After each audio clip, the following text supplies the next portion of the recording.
مسلمان اگر نماز نہیں پڑھتا تو کیا وہ مسلمان ہے یا نہیں؟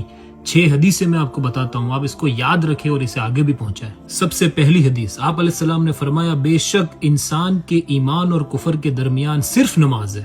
دوسری حدیث، عبداللہ بن مسعود سے روایت ہے کہ جسے یہ پسند ہو کہ وہ اللہ سے کل قیامت کے دن مسلمان ہو کر ملے تو اس سے چاہیے کہ جہاں اذان دی جائے وہاں نماز پڑھے، کیونکہ یہ تمہارے نبی کی سنت ہے، اور اگر تم اسے چھوڑ دو گے تو تم گمراہ ہو جاؤ گے۔ رسول اللہ کے زمانے میں اگر کوئی بیمار بھی ہوتا تو 2 آدمیوں کے سہارے مسجد میں آتا تاکہ وہ جماعت کے ساتھ نماز ادا کر سکے، کہیں ایسا نہ ہو کہ لوگ اسے منافق سمجھے۔ تیسری حدیث، آپ علیہ السلام کے صحابہ اس بات پر اتفاق رکھتے تھے کہ اعمال میں کسی بھی اعمال کو چھوڑنا کفر نہیں ہے سوائے نماز کے۔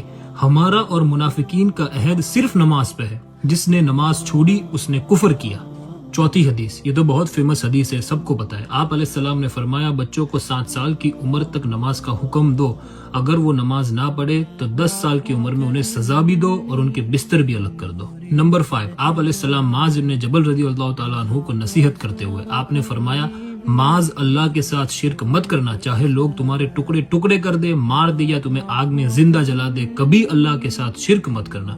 دوسرا، معاذ کبھی نماز مت چھوڑنا، کیونکہ تمہارا اور اللہ کا عہد صرف نماز پر ہے، اگر تم نے نماز چھوڑ دی اللہ کا ذمہ تجھ پہ سے اٹھ گیا۔ شراب کبھی مت پینا، کیونکہ یہ شراب ساری برائیوں کی جڑ ہے۔ دی لاسٹ حدیث نمبر 6، آپ علیہ السلام نے فرمایا نماز قیامت کے دن نماز پڑھنے والے کے لیے نور، دلیل اور نجات ہوگی، اور جس نے نماز نہیں پڑھی اس کے لیے قیامت کے دن نہ تو کوئی نور ہوگا، نہ کوئی دلیل، نہ کوئی نجات کا ذریعہ، اور ایسے لوگوں کا حشر فرعون، قارون، حامان اور امیہ ابن خلق کے ساتھ ہوگا۔